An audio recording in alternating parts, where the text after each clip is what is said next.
अयोध्या जनपद के महाराजगंज थाना क्षेत्र के बरईपाड़ा गांव की रहने वाली निशा प्रजापति की शादी रौनाही थाना क्षेत्र के कपासी गांव के अनूप प्रजापति से हुई थी।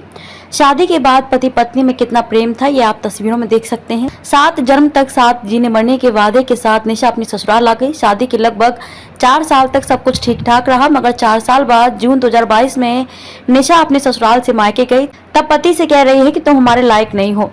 यही नहीं, अब अयोध्या सिटी में जब अनूप और उसके भाई प्रेम प्रजापति ने उसे किसी दूसरे लड़के के साथ देखा तो यहीं से हो गई ज्योति मौर्य की एंट्री। इस विवाद का वीडियो वायरल होने के साथ ही निशा ने अपने पति और जेठ पर उसे ज्योति मौर्य कहकर अपमानित करने और अपशब्द कहने का मुकदमा दर्ज करा दिया।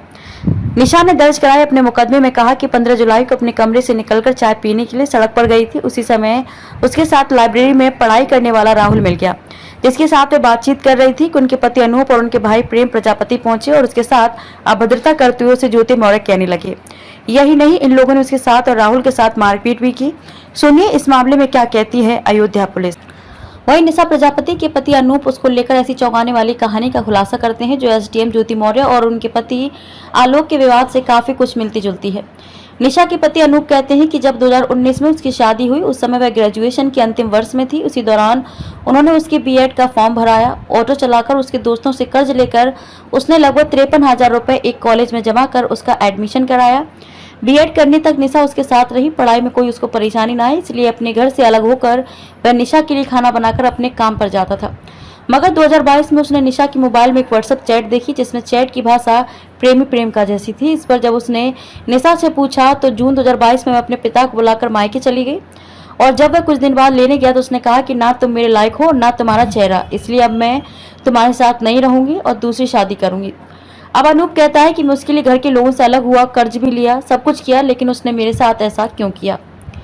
अब हम आपको बता दें कि जब निशा जून 2022 में अनूप को छोड़कर चली गई थी तो 1 साल बाद पूरा ये मामला सुर्खियों में कैसे आया।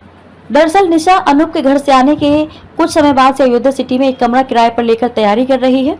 15 जुलाई को जब वह एक युवक के साथ टहल रही थी तो उसके पति के बड़े भाई प्रेम प्रजापति ने उसे देख लिया। प्रेम प्रजापति कहते हैं कि जिस तरह वह युवक का हाथ पकड़कर चल रही थी उसको देखकर उसे बर्दाश्त नहीं हुआ, क्योंकि अभी निशा से उसके परिवार के रिश्ते हैं और कानूनी तौर पर कोई अलगाव भी नहीं हुआ है।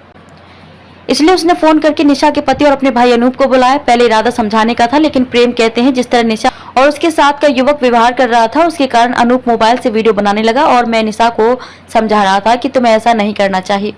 इससे आक्रोशित होकर उसने अनूप का मोबाइल छीन कर पटक दिया और उसके साथी ने कुछ लड़कों को बुलाकर हमारे साथ अभद्रता और पिटाई की। निशा का मुकदमा तो दर्ज हो गया, लेकिन हम लोगों का मुकदमा अभी तक दर्ज नहीं हुआ है। हालांकि प्रेम कहता है कि उन लोगों ने निशा को ज्योति मौर्य नहीं कहा, लेकिन विवाद के बाद जब लोग इकट्ठा हुए और अनूप ने अपनी आप बीती बताई तो लोग कहने लगे कि यह तो ज्योति मौर्य है और ज्योति मौर्य जैसी पूरी कहानी है। हमारी वीडियो को लाइक कर चैनल को सब्सक्राइब करना ना भूलें। इस वीडियो के बारे में आपकी क्या राय है कमेंट सेक्शन में जरूर बताएं। धन्यवाद।